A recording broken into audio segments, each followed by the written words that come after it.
Chief medical officer doctor Abdul Karim Shaikh जी जेका ख़ुदकशी आहे उहा सिविल अस्पताल मिठी क्वार्टर मौजूद हुयो। उन क्वार्टर अंदर रसो ॿधे उन पंहिंजी फाही खाधी आहे। उन खां पोइ मुख़्तलिफ़ ख़त ऐं उन खां अलावा वॉइस मैसेज जेको उहो असांजे थर जे सीनियर सहाफ़ी मुमताज़ नोड़ियो खे कयो वियो। हीअ सॼी माजरा छा आहे असां सां गॾु मौजूदु आहे थर जो सीनियर सहाफ़ी मुमताज़ नोड़ियो, जंहिंसां ॻाल्हि ॿोल कंदासीं। मजमूई जो जेको मामिलो ॾिसे त बुनियादी तौर ते शुरूआत जेका आहे उतो खां थी आहे, छा माजरा आहे? Doctor Abdul Karim Sheikh chief medical officer उन मूंखे गुज़िरियल ॾींहुं 2:27 ते 2 पेजनि जो कंपोज़ थियल ख़त जेको एड्रेस थियल हो IG सिंध ऐं SSP मिठी खे, उहो पेज 2 पेजनि जो ख़त ऐं हिकिड़ो वॉइस मैसेज हुन मुंहिंजे पर्सनल व्हाट्सअप ते मोकिलियो ऐं उन में हुन इल्तिजा कई त मां ख़ुदकशी करणु वञा पियो ऐं मुंहिंजी ख़ुदकशी जा सबब हीअ आहिनि, उन जा ज़िम्मेवार हीअ आहिनि ऐं उन सॼे मामले जो जेको राज़ आहे उहो हीअ आहे।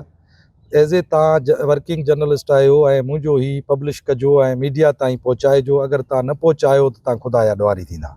सही। पोइ बर वक़्तु जीअं मूं मैसेज अंदाज़न 2:32-33 ते मूं इहो मैसेज ॾिठो आहे जेको थियल 2:27 ते हो। मूं ख़बर ब्रेक करण जे बजाए पंहिंजे TV चैनल खे ख़बर ॾियण जे बजाए मूं तरजीह ॾिनी त आऊं हिन जी ज़िंदगी बचाइण जी कोशिशि कयां। मूं बर वक़्तु DHO थरपारकर खे फ़ोन कई त बाबा हिकिड़ो मेडिकल चीफ ऑफिसर आहे उहो ख़ुदकशी करणु वञे पियो, उहो अस्पताल जेके क्वार्टर में यकीनन रहे थो, तव्हां कोशिशि कयो, मैनेज कयो, हिन जी ज़िंदगी बचायो। त DHO चयो त आऊं कराची वञा पियो, सफ़र में आहियां, आऊं MS खे चवां थो। वरी मूं बर वक़्तु MS खे फ़ोन कई डॉक्टर हरीश जगाणी खे, त हुन मूंखे इहो इज़हार कयो त इहा साॻी ॻाल्हि हुन 12:30 वॻे मूंसां बि कई आहे। अच्छा, माना यानी तव्हां खां अॻु में हुन सां अॻु में कई अथसि त ख़ुदकशी कयां थो ऐं मूं पुलिस खे इतला कयो आहे त हुनखे रोके, बाक़ी आऊं किथे ॻोल्हे सघंदुसि जो हुनखे ख़ुदकशी खां रोकियां। मूं वरी बि हुनखे इल्तिजा कई त ज़िंदगी कंहिंजी अहम आहे, तव्हां वेझा वेठा आहियो अस्पताल में, क्वार्टर वेझो आहे, तव्हां हुनखे बचाइण जी कोशिशि कयो, असां बि अचूं था हिन मामले खे मैनेज कयूं था त कंहिंजी ज़िंदगी बची पए। त हुन आख़िरी मूंखे लफ़्ज़ इहो चयो त बाबा आऊं किथे ॻोल्हींदुसि ऐं ख़ुदकशी केरु करे थो त हुनखे आऊं छा थो करे सघां। मतिलबु हुनजो जेको एटीट्यूड हो, हुनजो जेको रवैयो हो, उहो इल्तिहाई ॾुखोईंदड़ हो। MS जो ज़िंदगी बचाइण वारो न हुयो, कंहिंजी ज़िंदगी बचाइण जहिड़ो। पोइ मूं मायूस थी बर वक़्तु SSP खे फ़ोन कई। SSP मुंहिंजी पहिरीं कॉल अटेंड न कई, मूं हुनखे इहो वॉइस मैसेज ख़त मोकिलियो, वरी हुनजे PSO खे फ़ोन कई, उन बर वक़्तु तहरीक में आयो, मूंसां बार बार राब्ते में, किथे मूंखे ख़बर न हुई त किथे आहे क्वार्टर। पोइ SHO खे हुन मोकिलियो ऐं असां बि निकितासीं ऐं अंदाज़न जेको आहे 3:20 ते असीं पहुतासीं। पुलिस असां खां 2-टे मिंट अॻे पहुती त उन खां अॻु में ख़ुदकशी करे चुको हो। ॿी तव्हांखे हिन में विच में इहा ॻाल्हि ॿुधायां त मूं जीअं इतला थियो त सभिनी लाॻापियल माण्हुनि खे फ़ोनूं कयूं त हिन जी ज़िंदगी बचायो, वेझा वेठा आहियो, ॿिया कुझु डॉक्टर बि हुया। पर उन सां गॾोगॾु 2:44 ते मूं हुनखे उन ई WhatsApp नंबर ते फ़ोन कई जंहिं तां हुन मूंखे मैसेज कयो। हुन मूंसां 22 सेकंड ॻाल्हायो, ख़ुदकशी कंदड़ डॉक्टर। अच्छा, 22 सेकंडनि में मूं हुनखे क़ाइल करण जी कोशिशि कई त यार ख़ुदकशी न कर, ज़िंदगी अहम आहे, ज़िंदगी हालतुनि सां मुक़ाबिलो करण जो नालो आहे ऐं ज़िंदगी हिकिड़ो हसीन ज़िंदगी आहे, उन ईअं कोन मरबो ऐं मरणु ग़लति आहे, असीं तोसां गॾु आहियूं, महिरबानी करे इहो क़दम न खण, तूं आहीं किथे त असीं अचूं तोसां वेहूं था, तुंहिंजो मसइलो हल था करायूं। पर हुन मूंखे एतिरो चयो त लफ़्ज़ ई 2 चयईं त मूं फ़ैसिलो करे छॾियो आहे ऐं मुंहिंजो महिरबानी करे मुंहिंजो जेको इहो ख़त आहे इहो नशर कराइजे ऐं मूंसां इंसाफ़ कराइजे। अच्छा, उनमें मुख़्तलिफ़ ज़ाहिर तव्हांजी ॻाल्हि ॿोल थी, वॉइस बि तव्हांखे कयो, कहिड़ा नाला जेके ख़ासि तौर ते जेके इल्ज़ाम हेठि ज़ाहिर कया विया, नाला ॿुधाया विया जेके ख़त में मौजूदु आहिनि, कहिड़ा नाला हुआ उहे? ॾिसो, जेके ख़त में मौजूदु आहिनि हुनजे वॉइस मैसेज उहो त हाणे वायरल थी चुको आहे इलाही सारो। हुन में हू चए थो त मुंहिंजे मौत जो मुख्य ज़िम्मेवार आहे MS मिठी डॉक्टर हरीश जगाणी। ॿियो मुख्य जवाबदार आहे मंठार भील जेको 16 स्केल जो आहे मेल नर्स स्टाफ, जंहिंजे मामले जंहिंजे करे हुन इन मंज़िल ते हू पहुतो, हिन जी ख़ुदकशी जो सबबु बणियो। उन खां अलावा जेके 2 कमेटी जुड़ियल हुई, जांच कमेटी, उन जो डॉक्टर आहिनि डॉक्टर मोहन खत्री ऐं डॉक्टर अब्दुल मालिक नोड़ियो। उन खां अलावा स्टोर इंचार्ज आहे बरकत हिंगुरजे जो बि नालो खणे थो, ॿियो को सरदार जो नालो खणे थो, हुन में ज़ात नथो चवे, ऐं ॿियो जेको आहे अब्दुल करीम को आहे। हाणे त कमेटी मुअत्तल कया विया, नाला ज़ाहिर थी विया आहिनि। मूं हुनखे सॼी शइ खे वरी हुनखे मैसेज बि कयो आहे डॉक्टर खे उन नंबर ते ऐं उहो मैसेज असां चेक कयो आहे त उन उहो मैसेज मुंहिंजो ॿुधो पिया उन में मूं हुनखे सुठो क़ाइल करण जी कोशिशि कई आहे त तूं ज़िंदगी जो अंत न आण ऐं असां सभु मीडिया जा दोस्त तुंहिंजो साथ ॾींदासीं तोसां इंसाफ़ कराईंदासीं ऐं एॾो मसइलो कोन्हे जंहिंजे करे तूं सुसाइड थो करीं। अच्छा, कल ज़ाहिर MS जो मौक़िफ़ साम्हूं आयो उहो बि तव्हां ॾिठो हूंदो, उनजा वारस बि हिते पैता लाश खणाए विया, पोस्टमार्टम थियो, उनजो बि मौक़िफ़ साम्हूं आयो हूंदो। छा सम्झो था त हीउ को इंसाफ़ थी सघंदो न डॉक्टर जे मौत सां? ॾिस एजाज़ ॻाल्हि इहा आहे त कल्ह हिकिड़ियूं ख़ुदकशियूं थींदियूं आहिनि जेके अचानक थी वेंदियूं आहिनि, माण्हू लटकी पवंदा आहिनि, कंहिंखे ख़बर ई न हूंदी आहे।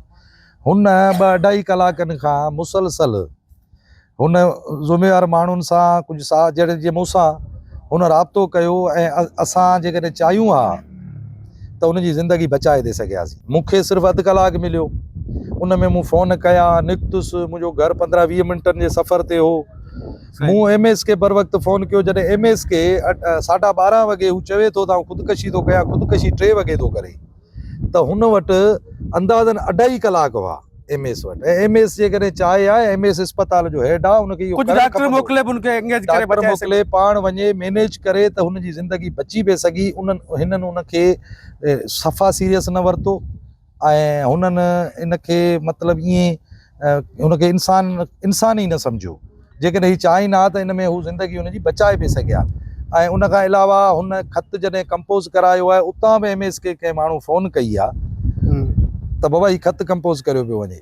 पोइ हिननि हिन मां मैटर खे सीरियस छो न वरितो? आउं त ईअं थो सम्झां त हिन सॼे मामले में MS प्लस जेको मेल नर्स आहे उहे मुख्य हिन में उन्हनि जो किरदारु आहे, जंहिंजे करे हुन ख़ुदकशी कई आहे।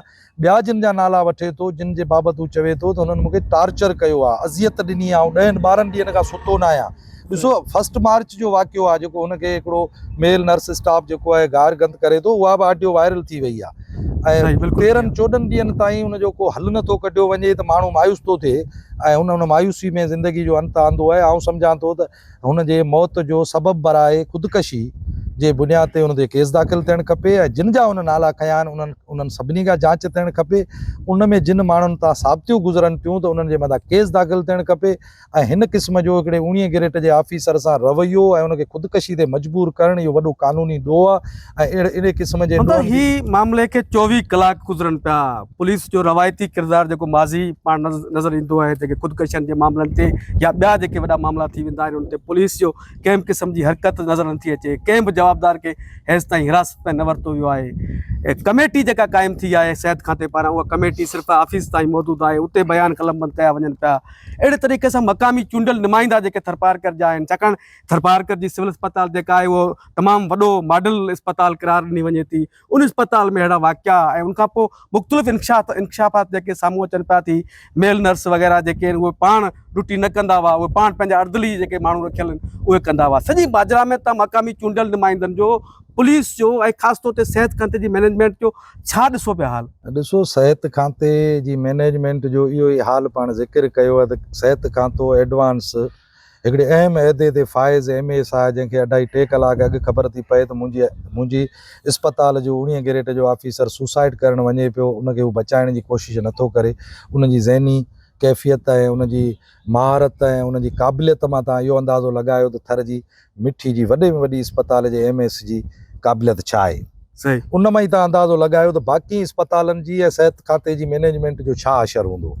रही ॻाल्हि पुलिस जी, पुलिस हिन मामले में हिकिड़ी जेको आहे माज़ीअ में जेके असां वटि थर ज़िलो हिकिड़ो ख़ुदकशियुनि जो क़ब्रिस्तान बणियल आहे, उन्हनि में बि केतिरनि ई क़त्लनि खे ई ख़ुदकशी जो रंग ॾियो ऐं केतिरा ई लाश दफ़न था करे छॾनि, ॿोली इहा था इस्तेमालु कनि त हिन जो दिमाग़ी तवाज़न दुरुस्त न थियो। जेकॾहिं हिन डॉक्टर जो ख़त ऐं असां मूंखे आयल मैसेज जेकॾहिं मूं वटि मौजूदु न हुजे हा त हिन वाक़े खे बि ईअं ई थर जी पुलिस को बहानो ॾेई घरेलू परेशानी या ज़हनी तवाज़न दुरुस्त न हुजण जो सबबु ॼाणाए जीअं ॿियूं ख़ुदकशियूं या ॿिया क़त्ल जा जेके वाक़िया थियनि था उन्हनि खे जीअं लहे मिठी कयो वञे थो, हीअं करे छॾे हा। ऐं के पुलिस जो हिन मामले में सिर्फ़ु कमु हिकिड़ो फिलाई अदारे वारो आहे, जीअं एम्बुलेंस जी सर्विस हूंदी आहे त लाश खयो लाश अस्पताल पहुंचायो, पोस्टमार्टम कयो, लाश वारसना वाले कयो, बस ज़िम्मेवारी ख़त्म। जांच कोन कबी त कोई मर्डर आहे, हिन जे पोयां हिन जे ख़ुदकशी जा सबब कहिड़ा आहिनि, उन जा ज़िम्मेवार कहिड़ा आहिनि, उन ज़िम्मेवारनि जे गिरेबान में कानून जा हथ पवनि त जीअं आईंदे ही ख़ुदकशियुनि जो सिलसिलो रुकिजी सघे। पुलिस इन खां गाफ़िल आहे।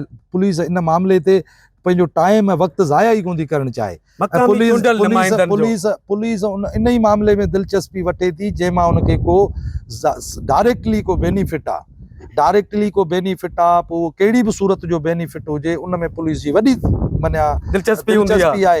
हिन जेके इंसानी बुनियादनि जा मामला आहिनि उन्हनि ते इंसानी ज़िंदगीअ सां खेॾियो वञे थो या नुमाइंदनि जो अमली तौर ते किरदारु ज़ीरो आहे।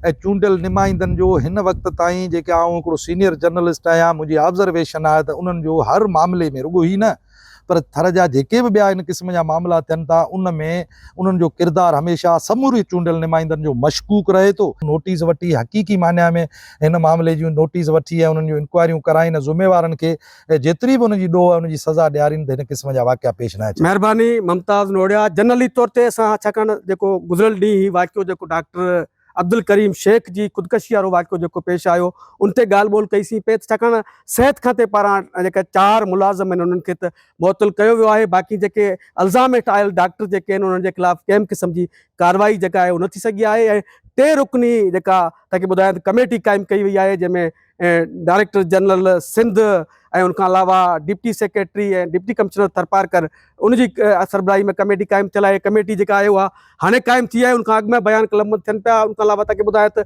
हिन सॼे मामले जो अञा ताईं कंहिं क़िस्म जो केस जेको आहे उहो दाख़िल न थी सघियो आहे छाकाणि उनजो ख़त मौजूदु आहे। उनखां अलावा जेका मुमताज़ ज़िक्र सॼे जेको पस मंज़र हुयो उन सॼे मामले जो उनजो सॼो ज़बानी पंहिंजे ॿुधाए वियो छाकाणि जनरली तौर ते पहिरियों मुमताज़ नोड़ियो ई आहे जंहिंखे ही ख़त या वरी वॉइस जेके मैसेज मिलनि था उनजे करे जनरली जेकॾहिं ॾिसिजे त अञा ताईं जवाबदार कंहिं क़िस्म जो छाकाणि हीअ इल्ज़ाम हेठि मायूं माण्हू जेके आहिनि उहो छाकाणि जवाबदार चई सघिजे थो उन्हनि खे, छाकाणि उहे बि पुलिस जा कंहिं हिरासत में न वरिता आहिनि ऐं अञा ताईं केस दाख़िल न थी सघियो आहे। तंहिंजे करे मामिलो अञा ताईं कमेटियुनि जे वर चढ़ियल आहे। हाणे ॾिसिजे त हिन जेको डॉक्टर अब्दुल करीम शेख जो जेको मौत थियो आहे छा इन सां इंसाफ़ थी सघे थो या वरी माज़ी जे जेको ख़ुदकशी वारा वाक़िया जेके थरपारकर में आहिनि या माज़ी में जेके ख़ुदकशियूं थियनि थियूं उन वांगुरु ई ख़ुदकशी करार ॾेई हिन मामले सॼे खे दफ़न कयो वेंदो। जी।